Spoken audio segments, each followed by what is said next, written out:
안녕하세요. 최일호 상무가 풀어주는 미국 시장 이야기 첫 필미 오늘 11월 4일 금요일 순서입니다. 계속 FMC 회의 이후에도 뭐 각가지 경제 지표들 계속 쏟아져 나오고 있고, 우리가 이 경제 지표를 잘 봐야 되는 이유가 제롬 파월 입에서 늘 얘기하는 게 뭐 아직까지 특별한 징후가 없다. 나는 이 데이터를 보고 한다. 뭐 등등. 이 경제 데이터를 언급을 굉장히 많이 하기 때문에 그 연준이 기준으로 삼는 이 데이터들이 도대체 뭔지를 우리가 정확하게 알고 있으면 앞으로 페드의 행보를 예측하기가 조금이라도 쉽고, 페드가 말을 했을 때 어떤 의미인지 우리가 정확하게 알 수 있기 때문에 이런 부분에 대해서 우리 최 상무님이 계속 꾸준하게 나오는 경제 지표들 잘 설명을 해주고 있습니다. 지금 뭐 크게 두 가지잖아요. 뭐 금리에 영향을 주는 물가, 그리고 거기에 따라서 금리 역시도 이제 미래를 예측을 하다 보니까 예측성이 꽤 있죠. 10년물이 단기물보다 떨어진다는 말은 장기적인, 그렇죠, 인플레이션이 아니라 디플레이션 가능성을 얘기를 하고, 뭐 여러 가지 금리도 보면 경제를 예측하면서 움직입니다. 그리고 이제 고용과 관련된 지표들, 그리고 경제 활동 주체들이 어떻게 지금 일을 하고 있고 어떻게 예측을 하고 있는지, 그런 것들이 이제 뭐 PMI 지표들, 그런 거기 때문에 일단 오늘은 금리 관련해서 자료를 준비해 오셨네요. 맞습니다. FOMC 이전과 이후, 그리고 더 이전인 한 달 전에 금리의 변화가 각 구간마다 어떻게 레벨업이 됐는지, 당연히 레벨업이 됐을 건데, 왜냐하면 FOMC에서 굉장히 생각보다 호키시한 발언들을 내놓으면서 그런 것들이 이제 금리에 영향을 줬을 거고요. 그 수치를 조금 보면 좋겠다 생각해서 봤습니다. 최근에 급격하게 좀 레벨업이 됐습니다. 지금 구간별로 보면요, 3년물이 4.13%고요, 1년물이 4.77%입니다. 3개월물이 4.13이고 1년물이 4.77이고 10년물이 4.15%입니다. 거의 3개월물하고 10년물하고 붙어 있는 그런 상황이고요.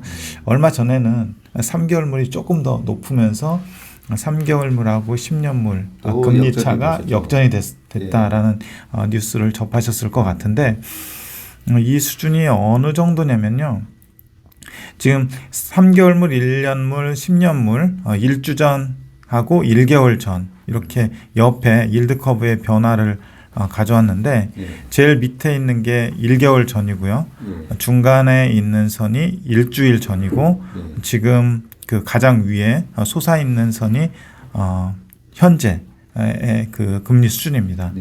계속해서 금리 레벨이 급하게 올랐고, 특히 정책금리에 영향을 받는 단기금리 1년물이 지금 4.77%까지 육박한 상황이고요.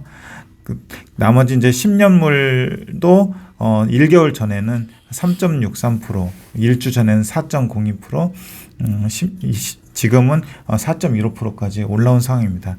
그래서 그 여러 가지 뭐 지금 섹터나 종목의 움직임을 설명하는 논리들이 있겠지만, 무엇보다도 지금은 금리 자체가 증시 전체를 압박하고 있는 상황이다.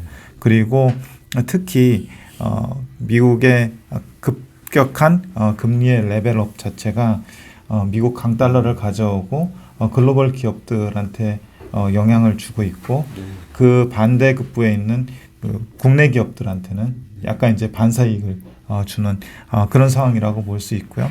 약간 이제 머니무브 차원에서 글로벌 기업들이 뭐 펀더멘탈이 많이 변했다. 뭐 물론 이제 변한 것도 있겠지만 많이 변했다라기보다도 이런 매크로 환경에 의해서 같이 이제 동반해서 움직이는 그런 상황인 것 같아요.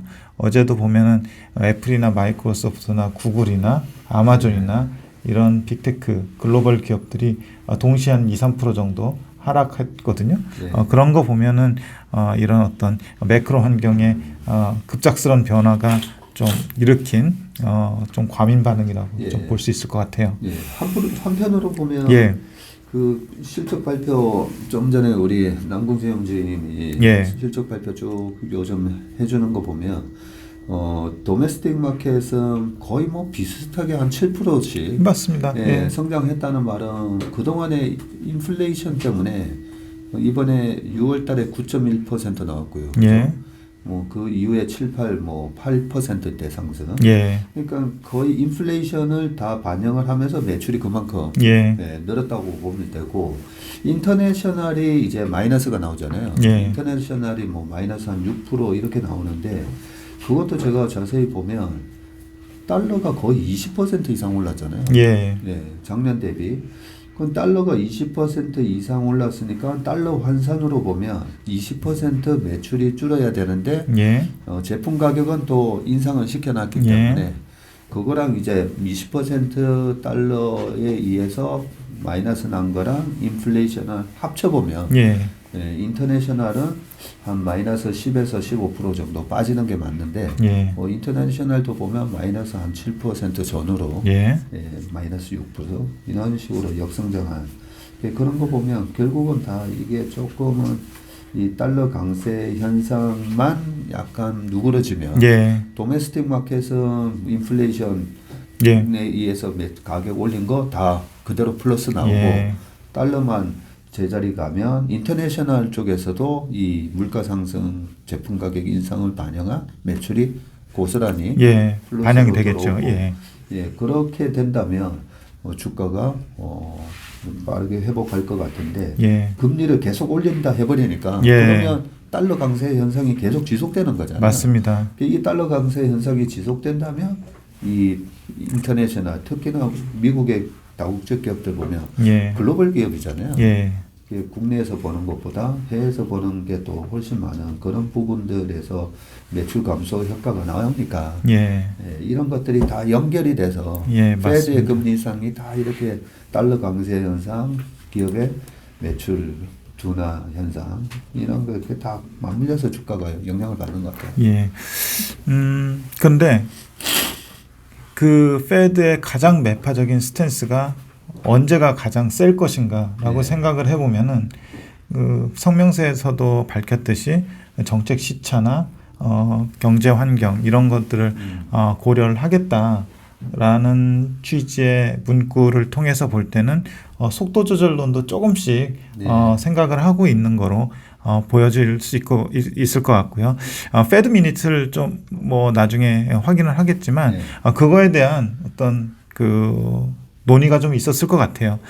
그래서 제가 보기에는 4분기를 우리가 가장 그 험난한 구간을 겪고 있고 그 페드의 어떤 호키시한 스탠스 자체 요거의 강도는 조금 그 내년 상반기로 가면 갈수록 좀 누그러지지 않을까라고 생각을 하는데 그러면서 이제 같이 봐야 되는 것들이 실제로 페드가 생각하고 있는 자기네들의 정책이 물가나 이런 수요 쪽을 건드려 가지고 좀 잡을 수 있는지 그런 것들도 이제 같이 살펴봐야 되겠죠. 그래서 그 일환으로 지난번에 제조업 PMI를 한번 봤었고요.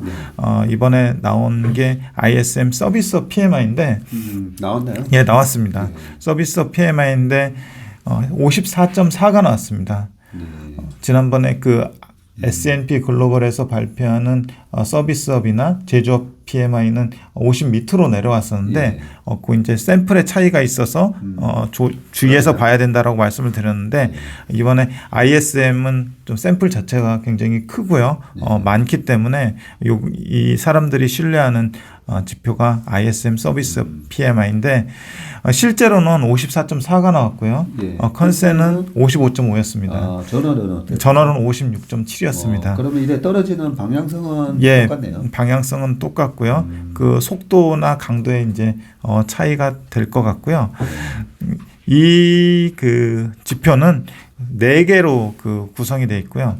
기업 활동, 신규 주문, 고용, 공급자 배송 이 네 그 아이템을 25%씩 가중 평균의 한 그 지표라고 보시면 될 것 같고 나머지는 재고라든지 구입 물가라든지 수주 잔고 그리고 수출 수입 이런 것들은 보조 지표라고 보시면 될 것 같습니다.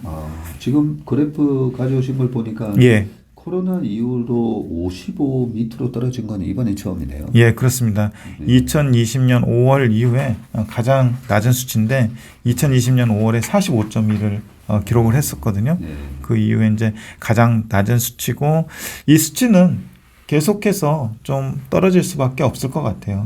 왜냐하면 계속해서 이제 긴축을 하다 보면은 제조업이 이제 먼저 떨어질 것 같고요. 더 떨어지는 속도가 좀 가파를 것 같은데 서비스업은 이제 리오프닝 요건이나 뭐 이런 것들을 감안했을 때 제조업보다는 조금 더 슬로우하겠지만 예, 방향성은 떨어지는 구간이 맞을 것 같고요. 그리고 보니까 그 ASM 이제 제조 PMI 같은 경우에는 예. 이 2019년도에 예. 그 50 이하로 떨어졌었거든요. 예. 근데 서비스 PMI는 보니까 2019년도에 53 정도가 바닥이었네요. 그러니까 예. 약간 레벨이 저는 서비스 PMI도 50 이하로 떨어져야 예.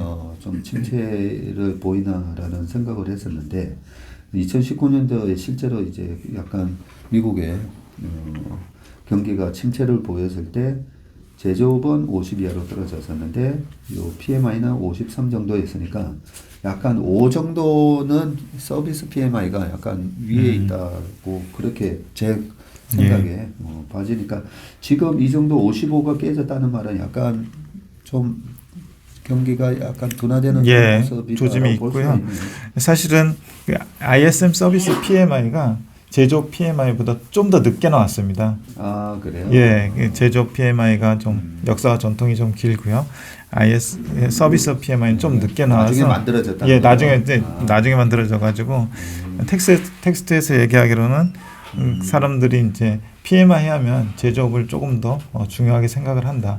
물론 이제 GDP에서 차지하는 비중 자체는 서비스업이 높긴 하지만 예, 제조업의 영향력이 더 크다고 은연중에 좀 그렇게 생각을 한다고 그럽니다. 그럼에도 불구하고 좀 항목들을 보면은 감소한 항목은 기업활동, 신규 주문, 고용이 감소를 했습니다.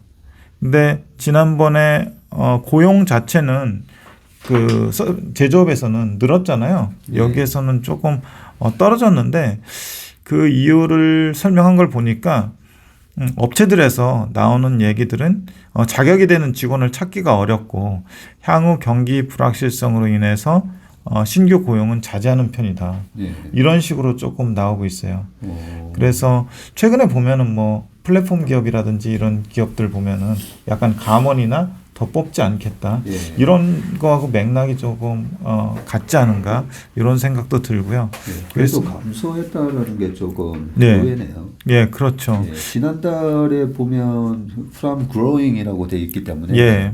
증가 추세에서 이번에 방향성이 contracting 예. 에서 50m로 떨어졌죠. 예. 예. 49.1이 나왔네요. 예. 그래서 이거 보면서 이게 그 섹터별로 기업별로 상황이 다른데 서비스업은 조금 그 지난번에 봤던 제조업하고 좀 결이 다른가 하는 생각도 들고요. 그리고 공급자 배송하고 구입 물가 이쪽이 사실 그 물가하고 좀 연관이 깊기 때문에 유심히 보는 편인데 공급자 배송 기간은 또 늘었습니다. 그래서 서플라이 딜리버리스를 보면은 53.9에서 56.2로 늘었거든요. 그래서 이 부분을 좀 코멘트를 보니까 리드 타임하고 배송의 개선이 좀 이쪽에서는 좀 더디게 나타나고 있다. 이런 코멘트들이 나오고 있더라고요. 그래서 그 제조업 쪽에서는 오히려 이쪽이 좀 수치가 낮아지면서 좀 빨라지고 있고 서비스 쪽에서는 좀 더뎌지고 있는 그런 좀 상반된 모습이 관찰이 되고 있습니다. 그리고 구입 물가 상승. 그래서 그 제조업 쪽에서는 구입 물가가 확 빠졌었잖아요.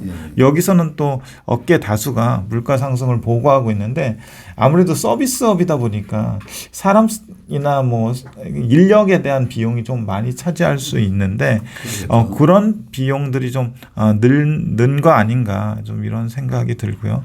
그리고 일부 업체는 뭐 자재 가격도 좀 그 올라갔다고 얘기를 하고 있고요. 그래서 이 그 같은 이제 PMI 안에서도 약간 제조업이나 서비스업 이런 좀 다른 모습들이 좀 보이고 있고요. 이 서비스업도 굉장히 많기 때문에 또 업체마다 다른 모습들이 나타날 거로 생각이 되는데 설문응답자들의 피드백을 조금 보시면요. 숙박 외식 서비스 쪽에서는 높은 물가에도 불구하고 매출은 비수기치고는 잘 유지가 되고 있고 2019년 수준으로 회복 중이다. 인력과 공급망 차질도 개선되고 있고 일부 원자재 가격 하락이 관찰되고 있다. 여행 같은 경우는 기본적으로 한 3분기가 성수기잖아요. 네. 그래서 여기 비수기를 여기서 언급한 게 그런 의미 아닌가 싶고요. 농림수산업 은 업황이 부진한데 고객들은 꼭 필요한 물량만 구매할 계획이라고 밝히고 있다. 이렇게 나와 있고요. 그리고 건설 쪽은 고객들이 프로젝트를 미루고 있는데 이는 불확실한 경기 여건이 지속되고 있기 때문이라고 생각한다. 그래서 최근에 보면은 주택 가격 빠지는 거하고 좀 연관이 있을 것 같습니다. 헬스케어는 여기는 뭐 항상 수요가 일정한 분야인데 환자들은 늘어나는데 인력 수급이 좀 잘 안 되고 있다. 그래서 이쪽에 아마도 인건비 상승이 꽤 크게 나타나지 않을까라는 생각이 들고요. 전문 서비스업 쪽에서는 고객들이 신규 지출을 줄이고 있고 고객들이 꼭 필요한 부분을 파악해서 그쪽에 역량을 집중하고 있다. 이렇게 코멘트를 했습니다. 그리고 부동산하고 렌탈 보면은 배관하고 바닥재, 접착재, 도어락 등을 포함한 재료비 가격들이 올라가고 있고 배송이 지연되고 있다. 이쪽이 조금 서플라이 공급망 차질이 조금 있나 봐요. 소매 유통은 할리데이 시즌을 준비 중이고 가용 인력이 많고 공급망 차질이 지금으로서는 어느 정도 잡히고 있다. 그래서 위에서 본 부동산 쪽하고 소매 유통하고 좀 다른 모습이고요. 네. 운송 물류는 수요가 강하고 배송 기간이 길어지고 있고 고용 시장이 상당히 타이트하다. 그래서 여기서 인력 수급이 굉장히 타이트한 상황이라서 여기에서도 임금 상승이 좀 나타날 것 같고요. 그리고 배송 기간이 길어지면서 아까 서플라이 딜리버리스에 기여를 했을 것 같습니다. 도매 유통에서는 어떤 부분에서는 물건이 넘쳐나고 있고 어떤 부분은 부족해서 업황 회복에 일관성이 없다. 네. 그래서 유통업계도 보면은 잘하고 있는 유통업체, 못하고 있는 유통업체가 실적 부분에서 좀 드러나잖아요. 이런 부분들을 좀 하고 좀 연관이 있을 것 같습니다. 확실히 설문응답자의 이 피드백에 관한 코멘트 읽어보니까 전반적으로 이렇게 경제가 지금 미국의 경제가 어떻게 돌아가는지는 대충 감은 오는데 우리가 읽다 보면 약간 이해가 안 되는 부분도 있고 그런 부분이 있으니까 저희 책플미를 보면 제가 이 방송 저 방송 다 보거든요. 연합뉴스도 보고 연합인포 그리고 환경이랑 뭐 쭉 다 보는데 우리 책플미를 좀 보시는가 보다 이런 느낌을 받는 그런 기자분들도 계시고 하니까 우리가 이렇게 보다가 약간 이해가 안 되거나 조금 더 설명이 필요한 부분 혹시 알고 계시는 거 계시면 댓글로도 남겨주시고 또 우리 구독자나 우리 고객분들 중에서도 보면 이 책플미 보시고 또 가끔씩 코멘트 남겨주시는 그 얼바인에 사시는 또 특파원 같은 분 한 분 계시죠. 되게 고맙더라고요. HC 굉장히 고마워하고 있다는 말씀을 이 자리를 통해서 드리고 싶고요. 그래서 많이들 코멘트 남겨주세요. 내 생각이 맞나 생각하시지 마시고요. 그냥 이렇게 소통을 통해서 이게 집단지성이 발휘가 되는 거고 저희도 도움을 받을 수가 있기 때문에 저희가 이렇게 하는 이유가 저희는 저희 고객들 대상으로 항상 저희가 회의하는 모습을 예전부터 인피니티 시절 때부터 이렇게 남겼었어요. 근데 이왕이면 우리 고객뿐만 아니라 지금 투자에 힘들어하시는 많은 분들한테 이 우리가 회의하는 모습을 공개를 하자 해서 지금 이렇게 제품이나 여민함이나 이렇게 공개해서 하는 거고요. 뭐 우리가 다 100%다 맞기 때문에 지금 이렇게 될 거야 뭐 그런 거를 뭐 말씀드리려고 하는 게 아니고 저희들 고객들한테 우리가 어떤 생각을 하고 어떻게 시장 분석하는지 그런 부분에 소통을 하기 위해서 만들었던 부분이니까 이 방송을 보시면서 이 부분은 이렇는데 실제로 미국에서는 지금 이런 일이 벌어지고 있는데 그런 아니면 경제 지표에서 이 부분은 이렇게 해석하는 게 맞는데 그런 거 있으면 얼마든지 댓글로 좀 남겨주시기 바라겠습니다. 참고로 제가 이 자료를 작성할 때는 원문을 기반으로 하는 것이기 때문에 다른 방송은 저는 참고를 하지 않습니다. 그래서 최대한 로머티리얼에 기반을 하는 거니까 요 숫자들을 같은 경우는 뭐 그렇게 크게 의심하지 않으셔도 될 것 같습니다. 우리 최상무님 방송 요 채플미를 보는 이유가 다른 전문가들이 이 방송을 보는 이유가 바로 방금 말씀하셨던 그냥 원문 보고 본인이 바로 이렇게 열심히 새벽부터 와서 해석을 해서 적다 보니까 굉장히 아주 따끈따끈하죠. 보면 자료 자체가 그런 느낌을 이제 아마 받으셨을 거라고 생각합니다. 우리 최일호 상무님도 일주일 동안 되게 수고 많으셨습니다. 감사합니다. 수고하셨습니다.